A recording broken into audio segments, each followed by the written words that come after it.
à la sous-secrétaire générale Martha Bobby de cet exposé. Les États-Unis ont demandé la convocation de cette réunion en raison d'une recrudescence effarante de la violence à l'est de la RDC qui a provoqué de nombreux morts parmi les civils. Ces attaques vont à l'encontre de la lettre et de l'esprit de l'accord de paix bilatéral RDC-Rwanda et de la déclaration de principe RDC M23. Que les choses soient très claires, les massacres commis par le M23 appuyé par le Rwanda contre les civils dans le territoire de Rutshuru et ailleurs sont atroces et les États-Unis les condamnent fermement. En outre, selon les informations du gouvernement américain, le M23, avec l'appui des Rwandais,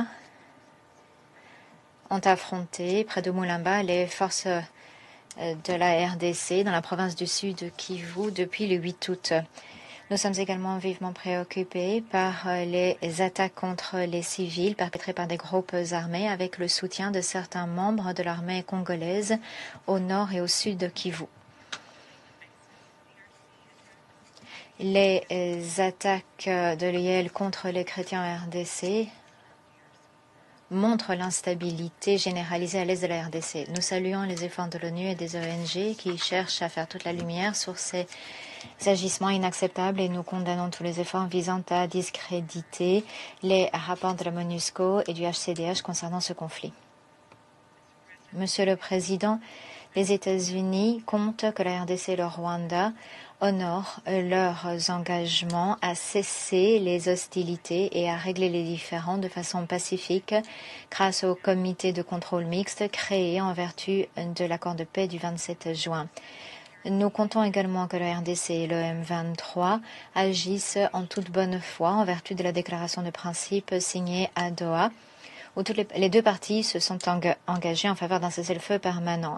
La poursuite des hostilités va à l'encontre des accords signés par les parties.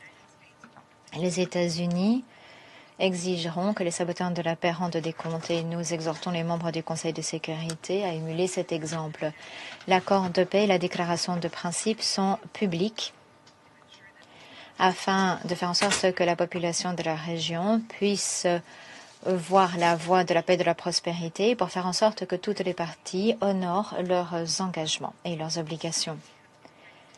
D'ores et déjà, nous avons pris des mesures dans ce sens le 12 août lorsque les États-Unis ont sanctionné 4 entités produisant des minerais de conflit à l'est de la RDC.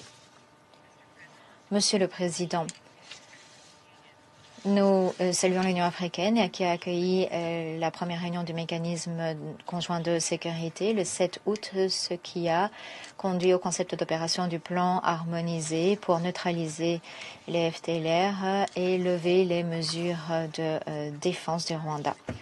Nous exhortons la RDC à mettre en œuvre la première phase de préparation immédiatement et à respecter le calendrier conformément à l'accord de paix du 27 juin, y compris le retrait par le Rwanda de ses forces du territoire de la RDC. Nous félicitons le Qatar de ses efforts pour organiser les médiations à Doha entre le gouvernement de la RDC et le M23. Nous saluons également les efforts du CICR pour parvenir à des mesures de confiance entre les deux parties. Nous saluons les efforts du président togolais, médiateur désigné par l'Union africaine dans cette crise, ainsi que les 5 facilitateurs désignés par la CE et SADC. Nous saluons également la Commission de l'Union africaine qui joue le rôle de secrétariat des facilitateurs et nous les exhortons à mettre en œuvre le plus rapidement possible leur mandat. La mise en œuvre du cadre régional d'intégration économique est tributaire du respect par toutes les parties de leurs obligations en vertu du processus de paix. Les États-Unis sont prêts à appuyer ces efforts grâce à des investissements qui profitent aux États-Unis et la population de la région. Cependant, pour concrétiser ces possibilités, le contrôle de la région doit revenir au gouvernement de la RDC avec une structure gouvernementale qui soit représentative des communautés locales. Chers collègues, pour faire face à la crise au nord et sud où il faut prendre des mesures qui permettront de promouvoir la paix à l'est de la RDC. Il nous faut exiger que les groupes armés et tous les saboteurs rendent des comptes de leurs agissements atroces et que toutes les parties honorent leurs engagements et leurs obligations. Je vous remercie. Je remercie la délégation des États-Unis.